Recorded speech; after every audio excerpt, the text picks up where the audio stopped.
Thousands of migrants are currently making a trek to the U.S. southern border, but their progress has slowed, according to organizers.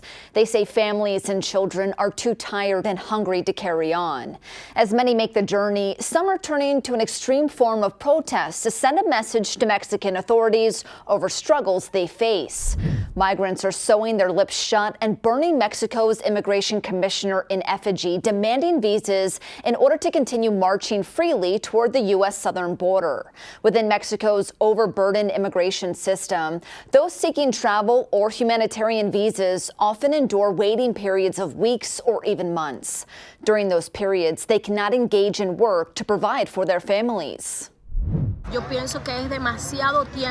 I think that it is too long that they make us wait 3-4 months to give us the humanitarian visa, to be able to travel through Mexican territory.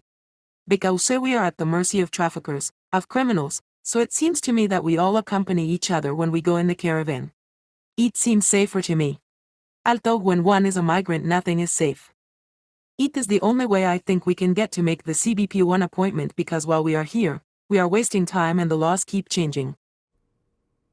Erno Mujica, an organizer associated with the group People Without Borders, has been a consistent presence with these groups, urging authorities to protect migrants from the dangers of a route controlled by organized crime and calling on Mexican authorities to expedite travel visas for asylum seekers.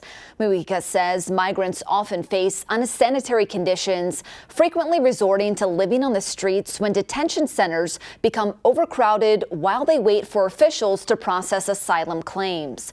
The migrant group has grown to more than 8,000, according to organizers' estimates, after an additional 1,200 migrants joined the original caravan over the weekend. Por conciencia y humanidad.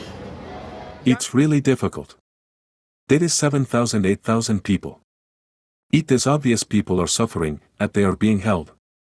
We see that people have walked more than 50 kilometers, they are unwell because they don't eat, they live on the streets, their children were already sick. Mujica is calling for transit visas to provide safer passage toward the U.S. border. The journey from the southern tip of Mexico to El Paso, Texas, spans 1,700 miles, and this migrant caravan aims to complete this trip before the year ends. Unfortunately, I lost my home during the Eta and Iota hurricanes. I haven't been able to recover what I lost to this day. This is what is left for us. The only solution we have is to migrate, to recover the losses we had.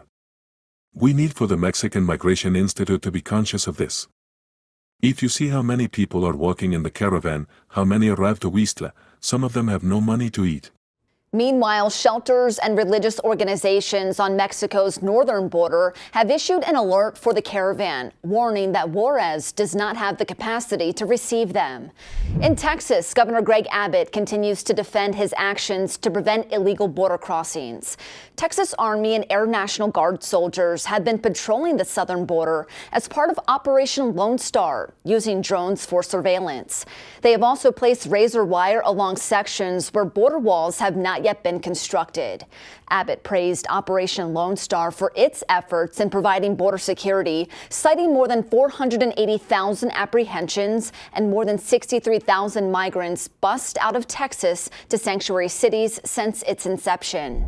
After hosting the America's Partnership for Economic Prosperity Summit last week, senior White House officials say President Biden sees economic investments in migrant and refugee host nations as crucial for stabilizing migration patterns.